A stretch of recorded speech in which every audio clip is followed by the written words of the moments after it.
안녕하세요. 생생법률쇼 진행을 맡은 양지민입니다. 법과 친해지는 제법 좋은 방법, 생생법률쇼에서는요. 오늘도 크고 작은 법률 문제로 어려움을 겪고 있는 여러분들을 위한 법률 상담은 물론이고요. 세상을 들썩이게 하는 이슈들을 법적으로 풀어보는 시사법률 토크까지 준비가 되어 있습니다. 법률과 관련해 궁금한 내용이 있으신 분들은 상담 전화 02557-8295번으로 연락을 주시거나 법률방송 홈페이지에 접속하신 후 법률상담에 문의 남겨주시면 됩니다. 그리고 아래 나가는 메일로도 상담 문의 받고 있습니다. 각 분야의 전문 변호사가 무료로 성심성의껏 상담을 해드리니까요. 많은 참여 부탁드립니다. 그리고 지금 이 방송은 유튜브를 통해서도 실시간으로 함께 방송이 되고 있습니다. 많은 시청 부탁드리겠고요. 유튜브를 통한 소통의 창구도 열어두겠습니다. 그럼 오늘 도움을 주실 변호사님 소개해드리겠습니다. 법무법인 에이스의 박민성 변호사님 자리하셨습니다. 안녕하세요. 안녕하세요. 법무법인 에이스의 박민성 변호사입니다. 네, 오늘 박민성 변호사님과 함께 시작해 보도록 하겠습니다. 생생법률쇼, 그럼 접수된 상담 내용부터 함께 보시죠. 돌싱이라고 속인 여자친구, 이게 학교폭력이라고? 4년째 받지 못한 전세보증금, 허락 없이 촬영 그만해. 이렇게 오늘 4가지 상담 접수가 되어 있습니다. 잠시 후 박민성 변호사님과 함께 짚어보도록 하겠고요. 시청자 여러분들도 끝까지 어떤 해결책이 제시되는지 함께 해주시면 되겠습니다. 여러분은 지금 생생법률쇼와 함께하고 계십니다. 쉽사리 해결되지 않는 법률 문제를 끌어안고 있다면 지금 생생법률쇼와 함께하시죠. 법률 고민이 해결되는 가장 쉬운 방법을 소개해 드릴게요. 첫째, 02557-8295번으로 전화를 한다. 둘째, 법률방송 홈페이지에 접속해서 법률상담 게시판에 문의를 남긴다. 셋째, 지금 화면에 나오고 있는 이메일 주소로 사연과 연락처를 보낸다. 생생법률쇼가 자랑하는 각 분야의 전문 변호사가 여러분의 더부룩한 속을 뻥 뚫어드립니다. 속 시원한 스파클링 법률 상담 프로그램 생생법률쇼, 지금 바로 전화주세요. 네, 시청자 여러분들이 법과 조금 더 친해지기를 바라는 마음에서 마련된 코너입니다. 대법원 화제의 판결을 소개하고 해석해보는 판결록 시작해 보도록 하겠습니다. 뉴스와 신문에서 회자되곤 하는 이 화제의 판결들 알아볼 텐데요. 오늘은 어떤 사건 준비해 주셨을까요? 네, 분묘기지권이라고 많이 들어보셨는지 모르겠지만 네. 보통 이제 묘를 이렇게 쓰잖아요. 네. 그래서 이게 다른 사람 소유의 묘를 예전에는 많이 썼는데 그런 분묘기지권이 어떻게 인정될 것인지에 대한 판례입니다. 근데 분묘기지권과 관련해서 예전에 분묘기지권이 성립이 됐을 때 지료를 내야 될지 말려야 될지에 대한 판례가 대법원에서 상반된 판례가 있었는데 이번에 최근에 전원합의체로 네. 그 지료를 낼 수 있는지 청구할 수 있는지 여부에 대해서 정리한 판례가 있습니다. 그 부분을 좀 설명을 좀 드리고자 합니다. 네, 우선 그러면 이제 분묘기지권이라는 이 개념에 우리 시청자분들이 좀 친숙해지셔야 될 텐데요. 분묘기지권의 유형 어떻게 될까요? 네, 이 분묘기지권을 좀 간단하게 설명드리기 전에 법령에 대해서 잠깐 설명을 드리면 네. 기존의 매장 및 묘지에 관한 법률이 있었어요. 그 이후로 2000년 1월 12일 날 매장 및 묘지에 관한 법률을 전면 개정을 해서 장사 등에 관한 법률로 정해져 있습니다. 네. 이 장사 등에 관한 법률에는 이제 매장과 관련된 어떤 여러 가지 법률 관계를 이제 정해 놓는데 그 중에 타인 소유의 토지에 토지라든지 산이라든지 임야에 동의 없이 분묘를 설치한 경우에는 시장, 관할, 지방자치단 허가를 얻어서 이거를 개장할 수 있다라고 규정이 있거든요. 네. 그럼에도 불구하고 대법원 판례에서는 기존의 분묘기지권이라는 그 유형, 관습법상 분묘기지권의 존재를 인정을 해서 계속 유지를 하고 있습니다. 그래서 분묘기지권이라고 할 때 요구를 어떻게 인정을 하느냐라고 할 때는 타인의 토지에 그 사람 소유자 승낙 받아서 나 여기다가 좀 묘 좀 쓸게요 라고 해서 동의 받아서 쓴 경우라든지 아니면 내 토지에 우리 조상님들의 묘를 이렇게 썼어요. 네. 그러다가 그 토지를 전체 다른 사람한테 양도를 하면서 어쨌든 이거를 나한테 이장을 하겠다라고 뭐 물론 내가 이장을 조건으로 해서 팔면 당연히 이장을 해야 되겠지만 네. 그렇지 않고 어떤 약정이 없다든지 아니면 이장하지 않겠다라든지 이장하지 않겠다라는 건 상대방 동의를 받은 거니까 그런 약정이 없이 양도가 된 경우라든지 또 전혀 다른 사람 토지에 분묘를 이제 조상님 묘를 썼어요. 네. 근데 20년 동안 아무 문제 없이 거기다 제사 지내고 그러다가 20년이 흘렀어요. 이런 경우에는 그 제사를 지내고 그거를 관리하는 범위 내에서 분묘 기지권, 관습법상 분묘 기지권이 인정된다라고 해서 법원에서 인정을 해오고 있습니다. 그러면 기존의 좀 판례 입장은 어땠는지부터 좀 설명을 해주시죠. 예, 간단하게 기존 판례 입장을 먼저 얘기를 하면 지금 제가 아까 말씀드린 분묘 기지권이 성립이 됐을 때 네. 그러면 땅 주인이 예를 들면 다른 사람 묘에 옛날에는 그 뭐 다른 사람 묘 사내도 많이 이렇게 그렇죠. 냈잖아요. 네. 그래서 그런데 20년까지 흘렀어요. 음. 그런데 나중에 그 소유자가 그거를 알고 아니면 소유자가 다른 사람한테 팔아서 이 사람이 나중에 보니까 거기에 산소가 있었어. 이 산소를 그러면 뭐 개장을 해달라든지 아니면 사용료를 달라든지 청구할 수 있는 거잖아요. 네. 법원에서는 그런 권한이 인정이 되면 개장을 하지 않고 앞으로 계속 사용할 수 있는 분묘기지권이 성립이 됐는데 과연 그러면 토지 사용료 그 제사를 지내는 하고 관리하는 범위 내에서의 사용료는 받을 수 있을 것인지 없을 것인지에 대한 문제가 있었는데 네. 90년도에 두 개의 판례가 있어요. 상반된 판례가 있습니다. 하나는 받을 수 있다. 또 하나는 받을 수 없다. 이런 판례가 있어 왔습니다. 네, 서로 상충되는 좀 입장으로 보이기도 하는데 그러면 오늘 이야기를 나눌 이 분묘기지권 관련 화재 판결 먼저 사실관계가 좀 어떻게 될까요? 이 사실관계를 좀 간단하게 좀 설명을 드리면 아까 제가 말씀드린 그 사안에 좀 포함이 됩니다. 네, 청구를 받은 그러니까 A라는 토지가 있었는데 그 A라는 토지에 묘가 두 개가 있었어요. 네, 그리고 A라는 토지의 소유자가 이거를 B한테 팔았습니다. 경매를 이게 이제 채권자에서 경매가 일어났어요. 그래서 다른 사람이 이 경매로 이거를 취득을 했습니다. 그 이후에 묘가 있으니까 이 사람한테 나 이거 경매로 소유권 취득했으니까 그때서부터 이 묘 사용료 이거를 달라라고 청구한 사안입니다. 네. 그렇다면 소송은 좀 어떻게 진행이 됐을지 궁금한데요. 진행 과정을 좀 알려주시죠. 이게 이제 소송 자체가 그러니까 법률적으로 이제 부당이득 반환 청구라고 하죠. 네. 지료 내 허가 내 동의 없이 임의적으로 사용했으니까 그 사용료에 해당되는 부분들을 지료 토지 사용료를 달라라는 소송인데 1심에서는 청구한 사람이 기각이 됐어요. 청구한 네. 사람이 소유자죠. 청구한 사람이 소유자인데 기각이 됐는데 이거는 기존의 이제 일부 판례를 따라서 기각을 한 거고 상대방이 이제 항소를 했는데 이 경우에는 내가 청구한 때부터 지료를 내야 된다라고 해서 소유자의 손을 일부 들어줬습니다. 그래서 일부 승소를 했는데 네. 이 경우와 관련해서 또 상대방이 상고를 했었습니다. 그렇다면 대법원의 최종 판단은 좀 어땠을지 궁금한데요. 결론적으로 먼저 말씀을 드리면 대법원에서는 아까 말씀드린 것처럼 분묘기지권은 인정이 된다. 그렇지만 이걸 무작정 무기한 아무 지료 없이 사용할 수 없다. 그거는 사유재산제, 소유권 행사에 너무 제한이 있다. 그렇기 때문에 지료를 청구한 때로부터 상대방은 지료를 지급할 토지 사용료를 지급할 의무가 생긴다라고 최종적으로 전원합의체 판결을 했습니다.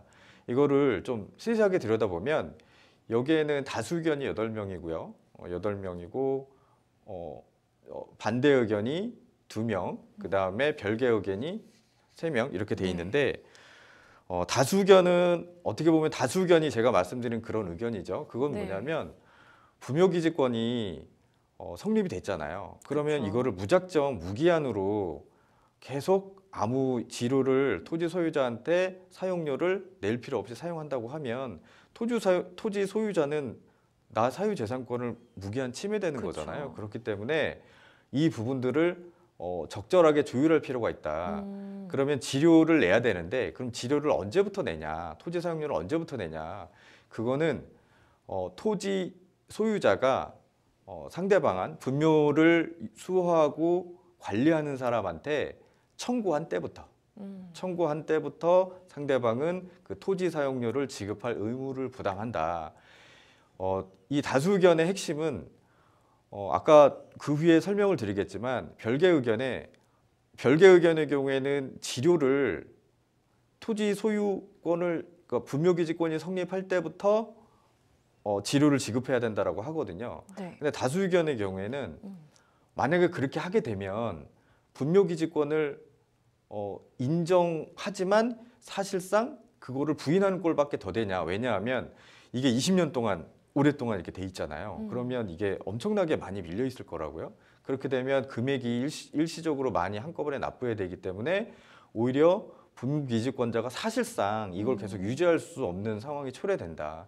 그렇기 때문에 그걸 적정하게 유지해서 지료를 청구할 때부터 이렇게 하는 게 맞다라고 하는 거고 별개 의견의 경우에는 분묘기지권이 성립하지만 그 지료를 실질적으로 분묘기지권이 성립할 때부터 네.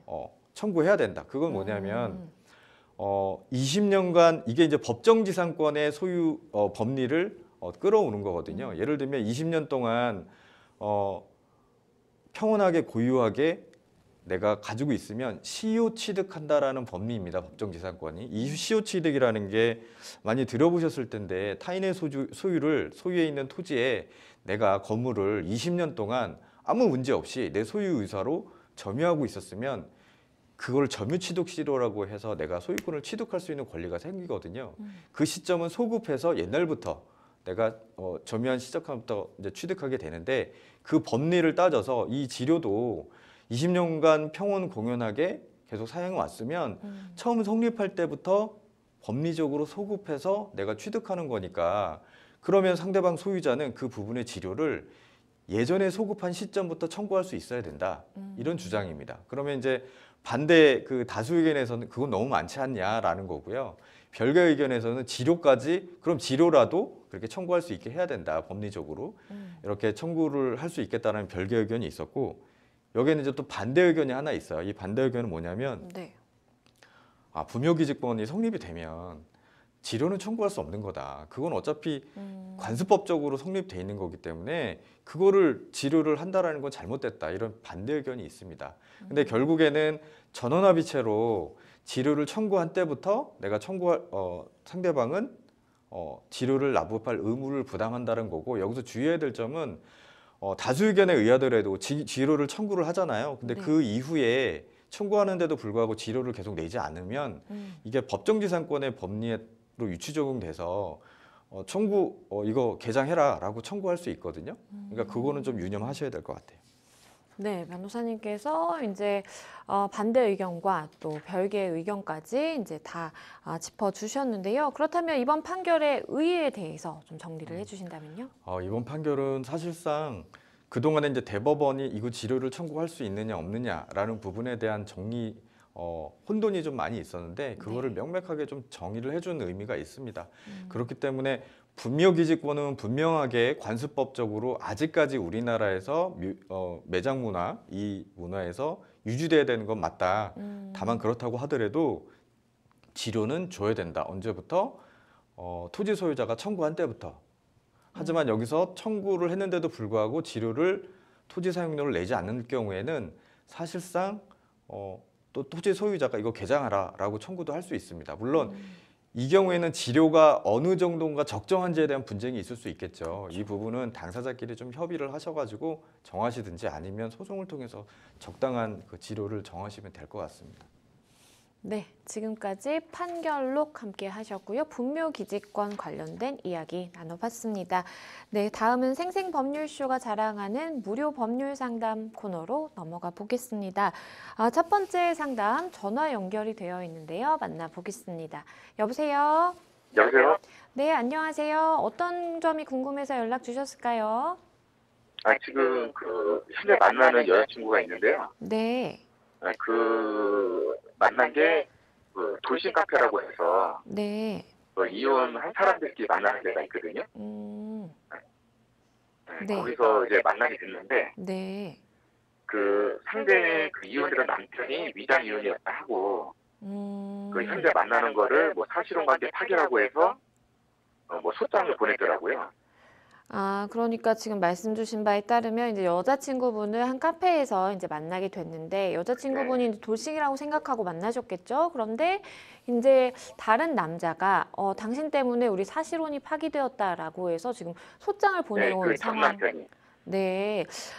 일단은 지금 사실관계는 파기됐고요. 그러면 박민성 변호사님 함께 듣고 계셨는데요. 변호사님과 말씀 나눠보실게요. 예, 안녕하세요. 예, 네. 법원에서 소장을 받으셨어요? 예. 아, 그러면은 그 여자친구분의 입장은 뭔가요? 거기도 이혼을 했다 이거죠. 아, 여자친구 입장도 예, 명백하게 이혼을 한 예, 거다라는 입장인데 그 네. 남자분이 그 위장으로 이혼한 거지 사실 실제로 이혼한 게 아니다 이런 입장인 건가요? 예. 근데 그 남자분하고도 예. 그 남자가 계속 외도를 자주 했었나 봐요. 그래서 상간녀 소송까지 지금 현재 진행 중인데 상간녀 진행 그런 중이에요? 거를 어, 얘기 안 하고 어, 이제 결혼 파기는 여자 쪽에서 했다. 남자가 생겨서 뭐 이런 식으로 나왔더라고요 보니까. 아, 그 여자친구와 지금 사실혼 소송 지금 파기 소송을 한 남자분이 예. 예전에 외도를 많이 해가지고 남자분이 외도를 많이 했다는 건가요?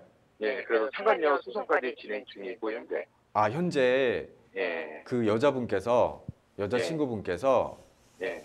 상간녀 소송을 진행 중이고 이혼은 그러면 합의로 이혼하신 거예요? 여자친구분이랑 그 남자분은? 아니 그거는 뭐 사유가 있어서 위장 이혼으로 할 수밖에 없었다고 하더라고요. 이혼 안 해줘서. 잠깐만요. 이혼을 안 해줘서 네, 무슨 사유가 있었나 봐요. 위장 이혼을 할 수밖에 없는 사유가 있었나 봐요. 예. 네, 근데 그 남자가 이제 본인이 상간 남길 때는 아무 말 못하다가 이제 남자가 생겼으니까 이제 반대로 이제 소송을 하는 거죠. 재산 같은 것 때문에. 자, 그럼 제가 좀 궁금한 게 있어서 예, 예. 그 여자친구분이 그 남자를 남편 그 예전에 그 했던 어쨌든 전 남편이라고 속칭을 할게요. 네, 전 남편분한테 상간녀 소송을 하고 있다는 거잖아요. 예, 아직 진행 중인 걸로 알고 있어요. 진행 중인 거잖아요. 그러면 예, 이혼을 한 시점이 예. 상간녀 소송을 하면서인가요? 그 이후인가요? 한참 전인가요? 이유로 알고 있거든요. 아, 상간녀 소송한 이후에 예, 그러면 그 이혼이 그 서로 간에 법원에 가서 합의로 이혼한 건가요? 아니면 재판 과정에서 이혼을 소송을 하고 한 건가요? 그거는 잘 모르겠어요. 아, 제가. 그거는 잘 모르시겠어요. 예, 그러면 상간녀 소송은 그 명백하게 사실을 가지고 하는 거죠? 예, 그러면 그 여자분께서 예. 이혼을 했잖아요. 예, 그럼 제가 추정컨대는 합의 이혼을 하신 것 같거든요. 예, 합의 이혼? 예. 합의 이혼을 하는데 그 여자친구분이랑 전 남편 사이에 아이가 있나요? 네, 둘이 있어요. 자녀가. 미성년자 예, 아이? 아니 한 명은 성인이고요. 예. 한 명은 아직 고등학생. 아직 고등학생. 그럼 예. 이혼을 하는데 예. 여자분께서는 예, 이걸 우리 둘이 어떤 의사협체에서 진짜 이혼을 한 거다라고 얘기를 하시나요? 아니면 예, 그렇게 얘기를 하세요? 그러면 그쪽 전 남편만 이거는 위장으로 이혼한 거다라고 얘기를 하는 건가요? 예, 맞아요. 아, 제가 볼 때는 위장 이혼이라고 하는 거는 사실상 이혼할 의사가 없으면서 예, 그냥 이혼을 한다라는 거거든요. 근데 예, 그거는 당사자가 다 입증을 해야 돼요. 좀 예, 어려워요. 예, 근데 지금 상황을 제가 들어봤을 때 좀 제가 유추를 하면 여자분께서 그러니까 법률상 혼인 관계에서 전 남편의 외도로 인해서 상간녀 소송을 하면서 예. 어쨌든 합의 이혼을 하신 것 같아요. 근데 예. 이 합의 이혼을 하는 과정에서 예. 예를 들면 두 가지 가능성이 있죠. 남편분이 안 해주니까 그냥 다른 사유를 더 가지고 야 잠깐만 이혼하고 어차피 상간녀 소송을 하기 위해서는 뭐 이혼을 해야 되는 게 더 이혼을 하는 게 더 유리하니까 그렇게 할게 네, 라고 그게 맞아요. 그렇게 그게 얘기했어요. 맞나요? 예. 근데 상간녀 소송은 반드시 이혼을 해야 상간녀 소송이 성립할 그건 아니거든요. 그러니까 예를 근데 들면 그렇게 얘기를 듣고 본인은 했다고 하더라고요. 그러니까 이혼이 됐으면 명백한 네. 거죠. 하지만 네. 반드시 이혼이 돼야 상간녀 네. 소송에서 예를 들면 민사소송에서 판결이 받아들이는 건 아니에요. 예. 서로 간에 파탄의 과정이 있었고 이런 부분들이 있어서 불법 행위가 있으면 그 부분을 네. 이혼이 되는 거거든요. 네. 근데 어쨌든 상간녀 소송은 사실인 거잖아요. 예. 그죠? 그리고 어쨌든 그 소송을 목적으로만 이혼했다라고 하는 예. 부분들은 예. 좀 저쪽에서 좀 밝히셔야 되는 거고 예. 어쨌든 상간녀 소송을 하는데 만약에 예. 전 남편분과 여자친구분이 서로 짜가지고 예. 전 남편분이랑 사귀었던 여자한테 소송을 통해서 소송을 해서 돈을 만약에 받아낼 욕심으로 다 짰다고 하면 예. 그거 문제가 있을 수 있어요. 그죠? 그렇죠.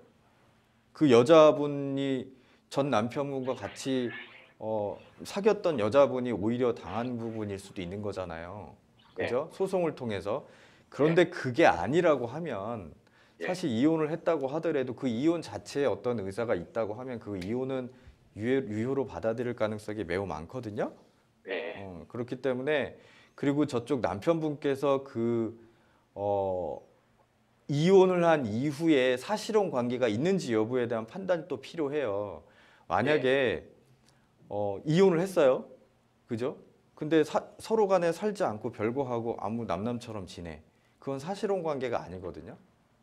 근데 이게 저를 만나기 전에는 어쨌든 이혼하고 나서도 뭐 아기 때문에 자녀들 때문에 그리고 그 남자가 반성을 해가지고 집에는 있었대요. 남자가. 어쨌든 그 남자가 뭐 현재 집을 나갈 돈이 없고 그래서 같이 살기는 했으나 봐요. 그 안에서. 아, 같이 사셨다고? 네. 근데 그 이후에도 또 외도가 또 생긴 거예요. 네. 그게 이제 발각이 되고 그 남자가 이제 집을 나가버렸거든요. 아, 또? 근데 그러고 나서 이후에 이제 저를 만나게 된 건데. 그러면은 상간녀 소송을 하는 과정에서 또 다른 여자랑 외도가 있어서 또 그렇게 된 건가요? 네, 또 외도가 있어서 이제 그 여자가 이제 집을 나가고 그러고서 한참 후에 이제 저를 만나게 된 건데 이제 그 남자가 이제 그 전까지 말을 못 하다가 아들을 통해서 이제 남자친구가 생겼다는 걸 얘기 들었나 봐요. 네네. 그때부터 갑자기 집에 나타나고 뭐 나타나서 네가 이제 네가 잘못한 거다 이런 식으로 얘기를 하더라고요. 네. 그러면서 이제 저한테 같이 이제 피해를 줬다 해서 같이 이제 법원에 이제 그걸 낸 거죠. 일단은 그 대응을 하실 때 저쪽에서는 당연히 지금 이혼을 했지만 가장으로 한 거고 거기서 살고 있기 때문에 사실혼 관계라고 주장을 하고 있는 것 같은데 어쨌든 간에 이혼을 하고 단순한 지금 말씀하신 것처럼 여자분께서도 그건 아니라는 입장이신 거잖아요. 그죠? 그러니까 거기서 단순히 집에 있었고 동거했고 아이 있고 집 문제 때문에 아직 있었다라는 부분이고 사실은 서로 간에 부부처럼 한 부분들을 없었다라는 부분들로 주장을 하셔야 될 것 같고 또 이 파기 부분에 대해서는 이미 파탄이 나 있는 상황이다라는 부분들을 입증을 하셔야 될 것 같아요. 그쪽 남자 쪽에 지금 그런 부분들을 다 좀 드러내야 되겠죠. 지금 어쨌든 사실혼 관계 파탄으로 인한 손해배상 청구는 지금 상담하시는 분한테만 청구가 들어온 거죠? 아니요, 같이. 같이 들어왔어요? 네, 그 여자분하고 저랑. 여자분하고 같이? 그럼 그런 부분들을 적극적으로 좀 입증을 하시면 될 것 같아요. 저쪽도 당연히 왜 이혼을 하게 됐는지에 대한 경위를 자기네들 주장처럼 위장 이혼이라고 하는 부분들을 얘기를 해야 되는 거고 또 이게 사실혼이다라는 부분들을 명백히 입증을 해야 되거든요. 그거를 전제로 파기가 또 일어났는지, 이 원만한 사실혼 관계로 있었는데 아무 문제 없이 나 책임 없이 했었는데 상대방 두 사람의 일로 인해서 이게 파기가 됐다는 걸 또 입증을 해야 되거든요. 근데 거기서 그 사람이 이제 그 소장을 증거 자료를 제출을 하잖아요. 네. 근데 그게 이제 어쨌든 그 여자도 이제 관계를 어쨌든 유지를 하려고 했었나 노력을 했었나 봐요. 위장위원이었어도. 근데 이후에 또 외도가 발생됐잖아요. 네네네. 근데 그때 증거 자료를 제출한 게 2021년도에 같이 뭐 부부 동반으로 어디 갔던 거. 그런 거를 제출을 했더라고요, 보니까. 저를 만나기 전에 그래도 잠깐 좋았을 때. 네, 그런 거를 증거 자료를 제출했더라고요. 그래서 원만한 관계였다, 우리는. 그러면 어쨌든 간에 지금 상담자님은 이혼 카페에서 만나고 완전히 이혼한 사람인 걸로만 알고 만난 거잖아요. 남편은 그렇죠. 없고. 그러니까 그런 부분들은 상담자 입장에서는 제가 아까 말씀드린 걸 전체적으로 방어를 하면서 상담자 입장에서는 어떤 증거 자료, 뭐 카카오톡이나 뭐 이런 서로를 통해서 완전히 이혼했고 아이가 있지만 남편 이혼한 상태로 혼자 생활하고 있다라는 이 부분들을만을 알고 전제로 하고 만난 거다라는 부분들을 입증하시면 돼. 그거는 카톡도 있고 내용이. 네네네네. 그걸 입증하시면 될 것 같아요. 네, 일단은 궁금증이 어느 정도 해결이 되셨을 것 같은데요. 일단 우리 상담자분의 입장에서 좀 방어를 하자면 어떤 좀 증거라든지 아니면 어떤 부분에 주력해서 입증을 해야 되는지 부분에 대해서 살펴봤습니다. 네, 오늘 전화 주셔서 감사합니다. 일단은 전혀 모르고 이제 이런 자세한 내막은 잘 모르고 이제 만나셨다가 갑자기 소장을 받게 되니까 좀 많이 놀라셨을 것 같은데요. 마지막으로 좀 조언 주신다면 어떤 게 있을까요? 네, 이분은 지금 사실관계를 보니까 좀 약간 뭔가가 여자친구분과 전 남편 사이에 뭐가 혼재가 돼 있는 것 같아요. 그러게요. 그래서 서로 하는데 제가 아까 말씀드린 거를 기준으로 이제 방어를 하시면서 가장 중요한 건 제가 아까 마지막 말씀드렸지만 상대방 여자친구가 실제로 이혼을 했고 혼자 살고 전 남편과 이런 관계를 전혀 몰랐다라는 부분들을 적극적으로 입증을 하시면 될 것 같아요. 네, 뭐 관련 증거들 많이 있다라고 말씀을 주셨으니까요. 잘 해결이 되실 것 같습니다. 네, 여러분은 지금 생생법률쇼와 함께하고 계십니다. 쉽사리 해결되지 않는 법률 문제를 끌어안고 있다면 지금 생생법률쇼와 함께하시죠. 법률 고민이 해결되는 가장 쉬운 방법을 소개해 드릴게요. 첫째, 02557-8295번으로 전화를 한다. 둘째, 법률방송 홈페이지에 접속해서 법률상담 게시판에 문의를 남긴다. 셋째, 지금 화면에 나오고 있는 이메일 주소로 사연과 연락처를 보낸다. 생생법률쇼가 자랑하는 각 분야의 전문 변호사가 여러분의 더부룩한 속을 뻥 뚫어드립니다. 속 시원한 스파클링 법률 상담 프로그램 생생법률쇼. 지금 바로 전화주세요. 네, 저희는 바로 다음 상담으로 넘어가 보겠습니다. 다음 법률방송 이메일을 통해 접수된 내용입니다. 함께 보시죠. 저는 초등학교 2학년 아이를 키우는 엄마입니다. 코로나 때문에 등교도 못하고 안타깝기만 했는데 얼마 전 당황스러운 일이 생겼습니다. 저희 아이와 친하게 지내는 친구 아이의 엄마한테 연락이 왔는데 저희 아이가 그 친구를 뒤에서 때렸고 한 달 넘게 괴롭혔다는 겁니다. 어떻게 된 일인지 아이에게 물어봤는데요. 뒤에서 달려가 어깨동무를 하려고 잡았는데 실수로 목덜미를 잡게 됐고 친구가 아 소리를 내길래 뭐 그런 걸로 엄살이냐 어이없네 이렇게 말한 것이 전부라고 합니다. 친구를 괴롭힌 적도 없다고 하고요. 제가 오해를 풀어보려고 했지만 친구 아이의 엄마는 학교 폭력으로 신고를 하겠다고 합니다. 아이들끼리 충분히 일어날 수 있는 실수인데 학폭위까지 열 일인지 너무 당황스럽습니다. 저희 아이는 괴롭힌 일이 없다는데 만일 허위 신고로 저희 아이를 모함했다면 이 부분은 처벌할 수 있을까요? 일단은 우리 아이는 그런 의도를 가지고 이렇게 행동한 게 아닌데 어쨌든 학폭을 열겠다라고 이제 상대방이 이야기를 하다 보니까 굉장히 좀 당황스러우신 상황인 것 같습니다. 실제로 이런 일들 좀 많이 있나요? 네, 요즘 많습니다. 상당히 많고요.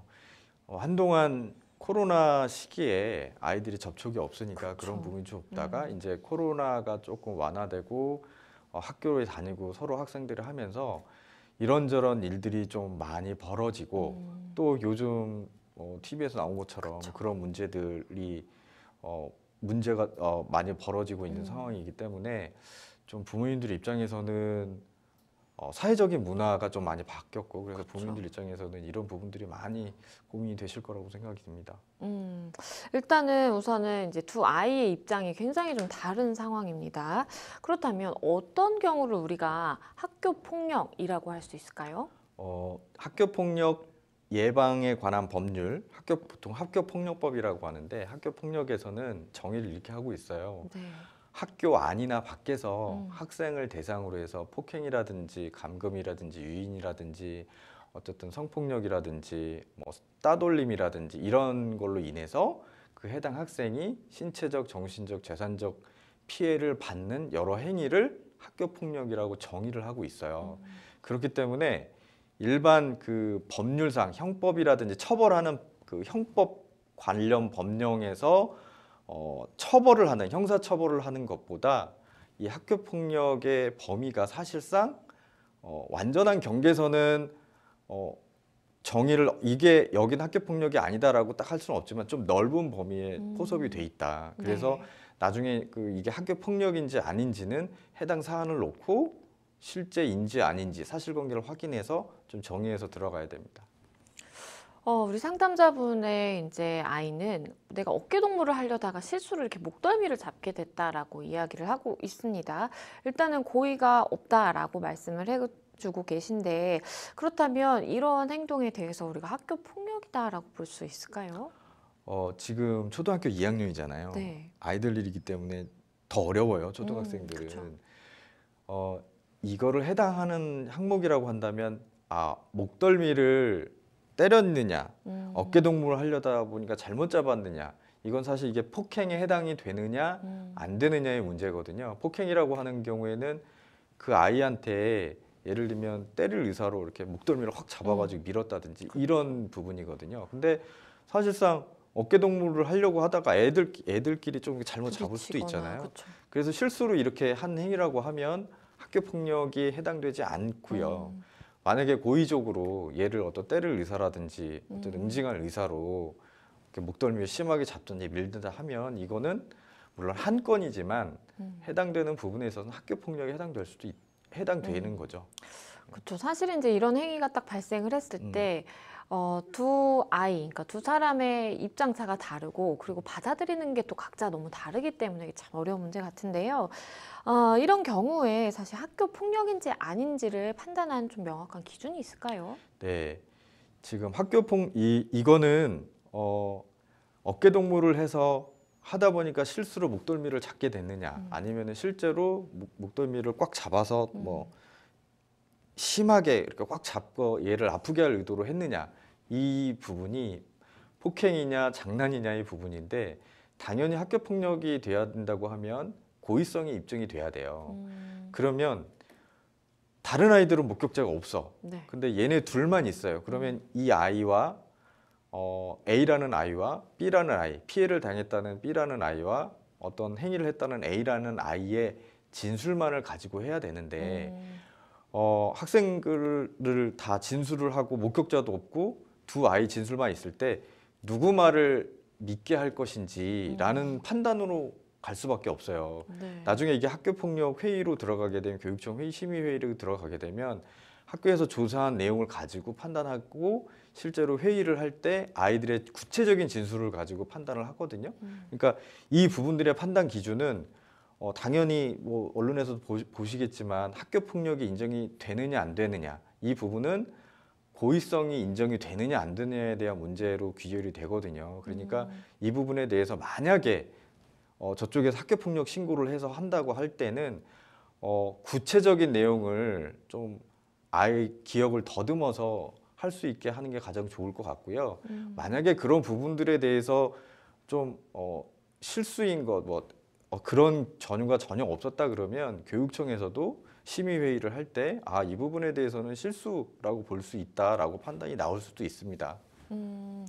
그럼 만약에 이제 학교 폭력으로 신고가 들어가게 되면 그 이후에 절차들은 좀 어떻게 진행이 되는지 궁금한데요. 학교 폭력 신고가 들어가게 되면 지금 어쨌든 학교 내에서 자체 심의를 하는 심의 요건이 있거든요. 예를 네. 들면 뭐 버복적인 건지 지속적인 건지 어떤 상해가 발생한 건지 뭐 한 가지 더 있는데 이 네 가지 충족 요건을 되면 네. 학교장 자체 해결을 할 수가 있어요. 그럼에도 불구하고 한쪽에서 나 학교 폭력 해달라라고 하면 학교에서는 학교 폭력 절차에 따라서 교육청에 조사를 올릴 수밖에 없거든요. 그러면 학교 폭력 신고가 접수가 되면 신고한 사람과 신고 당한 사람이 아이들이 선생님이 다 진술서를 다 받습니다. 또 네. 그 목격자가 있으면 목격 아이들 다 진술 받아가지고 이걸 서류를 만들어서 교육청에 올립니다. 그럼 교육청에서 그 해당되는 심의안에 대해서 학교폭력심의위원회 날짜를 정해서 날짜가 정하면 그 서류를 양쪽에 다 보내거든요. 그러면 양쪽 부모님들과 학생들이 와가지고 그 심의위에서 자기네 주장을 얘기하고 또 심의위원들이 질문에 답을 하는 과정을 거친 이후에 심의회에서 그 부분에 대해서 결정을 냅니다. 그래서 그 결정 난 거에 대해서 양쪽이 조치가 들어가는 과정이 있습니다. 그리고 우리 상담자분은 또 이게 좀 궁금하실 것 같아요. 이제 우리 아이는 안 그랬다고 하는데 이렇게 좀 몰아가다 보니까 만약에 이러한 뭐 신고 내용이 허위일 경우에는 그러면 또 내가 어떻게 대응할 수 있을지 궁금하실 것 같아요. 네, 이 아이들이 이제 초등학교 2학년이기 때문에 형사처벌이나 이런 부분들은 좀 논외일 것 같고요. 네. 근데 만약에 하지 않는 일을 고의적으로 학교폭력을 신고를 했다라고 하면 그게 입증이 된다고 하면 그 또한 또 학교폭력에 해당이 되기 때문에 그 자체를 가지고 학교에 신고를 하시면 될 것 같아요. 마지막으로 좀 조언해 주실 부분이 있다면요? 지금 이 상황은 좀 부모님 입장에서는 좀 난감하실 것 같아요. 네. 또 아이들이 아직까지 초등학교 2학년이기 때문에 명확한 사실관계를 받아들이는 입장이 다 다를 수 있거든요. 그래서 좀 그쪽 부모님이랑 좀 가장 가급적이면 좀 화해를 하시는 게 가장 좋을 것 같고, 만약에 전혀 화해가 안 된다라고 하면 어쨌든 학교 그 교육청에 가서 심의를 해야 되거든요. 네. 심의할 때 그 전제로 아이가 어떤 아이를 통해서 사실관계를 먼저 꼼꼼하게 듣고 그 다음에 대응을 하시는 게 가장 좋을 것 같아요. 그리고 결론이 난다고 하더라도 이 정도 사안은 아이가 앞으로 생활하는 데 있어서 큰 지장이 되지 않기 때문에 그렇게 심려를 많이 하실 필요는 없을 것 같아요. 네, 일단은 뭐 친한 친구였다라고 이제 말씀을 해주셨기 때문에 그래도 좀 이렇게 본격적인 절차에 들어가기 전에 합의가 될 수 있는 가능성이 그래도 좀 있지 않을까라는 생각을 해봅니다. 잘 해결이 되시면 좋겠습니다.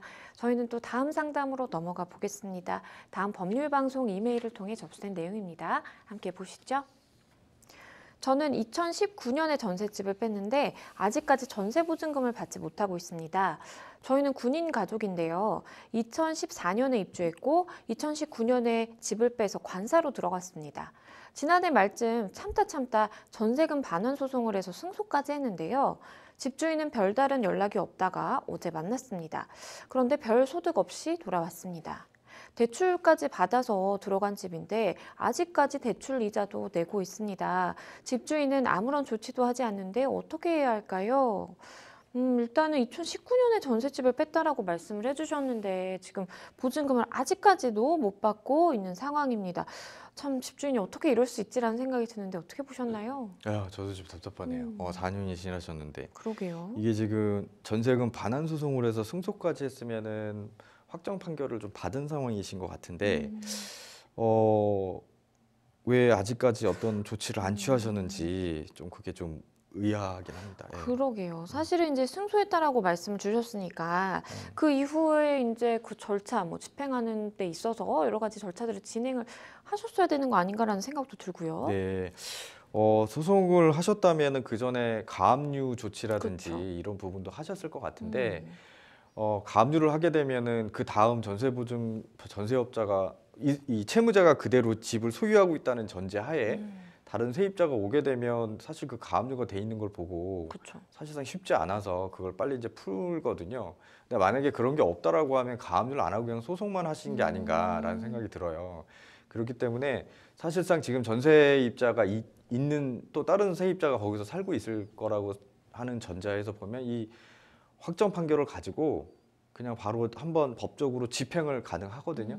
그러면 경매가 들어가면 그 집 소유자가 어쨌든 그 부분들에 대해서 잘못하면 집이 날아가니까 그렇죠. 어쨌든 임시 변통을 해서 전세보증금을 지급을 해줄 수 있을 것 같고, 또 이 전세보증금 관련해서 만약에 좀 내가 집 이 전세입자가 들어오면 빼주겠다라고 얘기를 했는데 계속 주지 않고 한다면 사실 그 자체로 사실 기망일 수도 있으니까. 왜냐하면 세입자가 새로 들어오면 그 전세보증금을 해서 주겠다라고 했는데 이 사람이 임의적으로 다른 데 쓴다거나 만약 그런 상황이 벌어진다고 하면 그거의 채무 유예의 어떤 사기 기망행위가 될 수 있기 때문에 그 부분을 또 사기죄로 한번 고소해 볼 수 있는 방법이 좀 될 것 같습니다. 그러면 임대인이 이제 보증금을 주지 않아서 대출 이자까지 내가 아직까지 납부를 하고 있다라는 말씀을 주셨는데, 그러면 뭐 이자라든지 이런 것까지 다 받아낼 수 있는 건가요?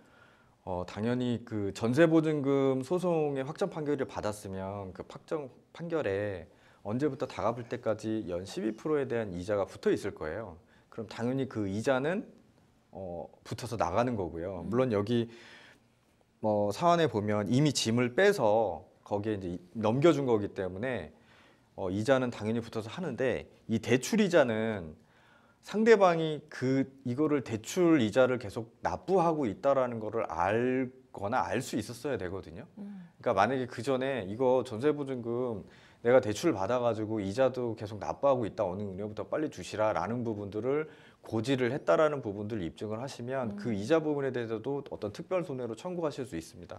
네, 이렇게 전세 계약을 체결할 때 우리가 전세금을 꼭 지키기 위해서 반드시 알아둬야 되는 좀 팁들이 있을까요? 요즘에도 그렇게 해주시는 분이 있을지 모르겠지만 종종 전세권 설정 등기를 해주시는 분도 있거든요. 그래서 만약에 전세보증금을 할 때 전세권 설정 등기를 하시거나 네. 아니면 나중에 만료가 돼서 전세보증금과 관련해가지고 임차권 등기 그 부분도 좀 활용을 하셔가지고 좀 보존을 해놓는 이런 좀 방법을 좀 취해 놓으시면 될 것 같아요. 그리고 지금 전세보증금 4년 동안 계속 안 주는 거 보면 계속 이제 적극적으로 액션을 취하지 않으시니까 그럴 수 있는 가능성이 있으니까 좀 적극적으로 좀 하시면 돈을 좀 줄 수 있는 해결책이 나오지 않을까 생각하고 있습니다. 네, 말씀해 주신 것처럼 이제 사실은 승소 판결을 지금 받은 상황이기 때문에 추가적인 법적인 조치를 취하면 충분히 좀 받으실 수 있는 상황이 아닐까라는 생각이 듭니다. 잘 해결이 되시면 좋겠습니다. 저희는 또 다음 상담으로 넘어가 보겠습니다. 다음 법률방송 이메일을 통해 접수된 내용입니다. 함께 보시죠. 저는 현재 음식점을 운영 중인데요. 몇 해 전부터 맛집으로 소문이 나서 사람들이 몰리기 시작했습니다. 그런데 최근 인터넷 방송 진행자들 때문에 골치가 아픈데요. 방송을 송출한 채 음식점에 들어오는 경우가 많아서 촬영이 안 된다고 공지하면 왜 방송이 안 되느냐며 따지거나 음식점을 나간 후 욕과 함께 비판적인 발언들을 쏟아내기까지 합니다. 인터넷 방송 진행자들 법적으로 제재할 방법이 있을까요? 사실 이런 콘텐츠도 굉장히 많이 봤어요. 이제 음식점에 가서 맛있게 먹는 모습이라든지 이러면서 이제 뭐 팬들과 소통하고 이러는 분들 굉장히 많으신 것 같은데 좀 어떻게 보셨어요?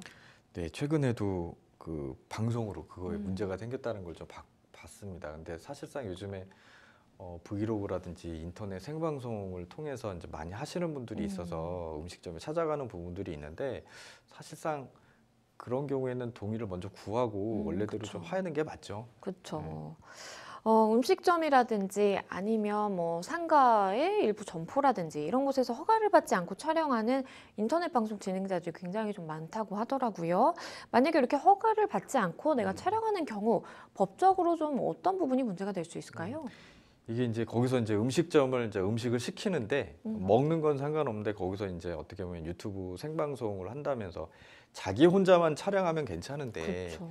이거를 다른 손님이라든지 이런 부분을 계속 왔다 갔다 하면서 그쵸. 다른 손님이나 주인님이나 뭐 이런 것들을 막 촬영하는 경우에는 사실 거기 원칙적으로는 그 사장님의 동의를 받아야 되고, 또 다른 손님들의 모습을 촬영한다고 하면 그분한테 동의를 구해야 되거든요. 그렇지 않으면 초상권 침해로 불법 행위에 의한 손해배상 청구를 당하실 수도 있어요. 네. 네. 사실 이제 뭐 다른 사람의 얼굴이 아예 노출되지 않게 하는 건 좀 불가능한 상황도 있기 때문에 좀 조심을 하셔야 될 것 같은데요. 음식점을 운영하는 이 상담자분이 촬영이 어렵다 이렇게 이야기를 하니까 막 음식점에 대해서 비판적인 발언을 한다라든지 뭐 욕설까지 한다라든지 이런 행동들이 있다고 하셨어요. 이 행위도 처벌할 수 있을까요? 만약에 이분이 음식점 여기서 뭐 실제로 이제 음식점에 갔는데 안 됩니다라고 해서 그 자리에서 뭐 주인한테 욕설을 한다든지 막 한다고 하면 고성을 지르고 한다고 하면 뭐 업무방해라든지 모욕죄라든지 이런 부분이 당연히 처벌할 수 있겠죠. 근데 그렇지 않고 자기 개인 방송, 스튜디오 개인 방송을 하면서 그 음식점을 특정할 수 있는 상호를 얘기를 하면서 뭐 상당히 허위 사실을 얘기한다든지 아니면 뭐 좀 안 좋은 얘기를 해서 거기에서 사람들이 그 음식점을 가지 못하도록 하는 의도가 파악이 된다라고 했을 때는 네. 그건 명예훼손에 해당될 수 있죠. 명예훼손에 해당할 수 있다라는 네. 말씀을 해주셨는데요. 반대로 좀 생각을 해보면 인터넷 방송 진행자들이 이제 길거리를 가면서 방송을 한다라든지 이럴 때 뭐 지나가는 행인한테 성희롱을 당한다든지 아니면 행인이 무작정 뭐 시비를 걸어오는 경우도 좀 많다고 하더라고요. 이런 경우에 경찰에 신고를 해서 법적인 절차를 밟을 수 있을까요? 그럼요. 또 인터넷 방송 진행하시는 분이 보통 진행하실 때 보면 보통 자기 위주로 이렇게 그렇죠. 촬영을 많이 하거든요. 네. 왜냐하면 다른 사람 위주로 촬영을 한 거를 이제 방송을 했을 때는 당연히 동의를 받아야 되기 때문에 동의 받는 걸 전제로 해서 하는 거고 보통 자기 위주로 하는데 간혹 이제 주변에서 진행하는 과정에서 계속 이분한테 성희롱을 한 거거나 시비를 건다라고 하면 그건 인터넷 방송을 하시는 분이라고 하더라도 그냥 일반적으로 개인적인 시비, 뭐 폭행을 한다든지 욕설을 한다든지 명예훼손을 한다든지 이 부분은 당연히 경찰에 신고를 하셔가지고 그 상대방을 처벌하시도록 하실 수 있습니다. 이런저런 사건들을 좀 보다 보면 사실 인터넷 방송에 대한 뭐 가이드라인이라든지 그리고 인터넷 방송하시는 분들도 좀 주의해야 되는 점들이 좀 있어 보이는데 어떤 것들을 생각해 볼 수 있을까요? 지금 유튜브 뭐 그 아프리카라든지 개인적인 이제 방송들이 좀 1인 방송도 네. 많아지고 또 어떤 프로모션을 통해서 구체적으로 이렇게 하시는 분들도 되게 많아요. 네. 많은데 사실 해당 법이 뭐 인터넷 방송과 관련돼서 이러한 경우에 규제하는 뭐 특별법이 생기지 않는 한 일반법으로 해결이 돼야 됩니다. 아직까지 그거에 대한 특정 특별법은 없거든요. 그렇지만 아까 말씀드린 것처럼 방송을 하면서 다른 사람의 초상권을 침해할 수 있는 부분들을 명백하게 좀 있기 때문에 동의를 좀 받아야 된다. 그리고 어떤 어떤 사건을 이야기를 할 때는 사실상 이 부분에 대해서 좀 조심스럽게 좀 접근하셔야 된다. 왜냐하면 사실관계도 분명히 해야 되고 이 부분에 대한 근거들을 얘기를 하면서 어떤 중립적인 부분들을 해야 되는 것이고 그렇지 않으면 당연히 명예훼손죄에 해당될 수도 있거든요. 또 업무방해에 해당될 수도 있고 그렇죠. 또 이걸로 인해서 실제로 법정 분쟁이 상대방 고소로 인해서 많이 불거지는 경우도 많이 봤거든요. 그렇기 때문에 이게 인터넷 방송의 파급력이 조회수가 많으면 많을수록 금세 번져버리잖아요. 그렇기 때문에 인터넷 방송 하시는 분들도 많이 좀 주의를 하고 계시는 것 같아요. 근데 좀 더 주의를 하시면서 방송을 좀 하시면 더 좋고 유익한 방송이 되지 않을까 싶습니다. 네, 사실 말씀을 해주셨지만 이게 이제 뭐 조회수를 높이기 위해서 좀 더 이렇게 거절당했을 때 과격하게 행동하는 그런 측면도 좀 있는 것 같고요. 어쨌든 우리 상담자분의 입장에서는 음식점과 그리고 나의 이제 가게를 지키기 위해서 법적인 조치를 취할 건 좀 취하시면서 이렇게 대응해 나가시는 게 좋겠다라는 생각이 듭니다. 잘 해결이 되시면 좋겠습니다. 네, 생생법률쇼 마칠 시간이 다 됐는데요. 오늘 함께 해주신 박민성 변호사님 감사합니다. 네, 오늘 저희가 준비한 순서 여기까지입니다. 시청해주신 여러분 고맙습니다.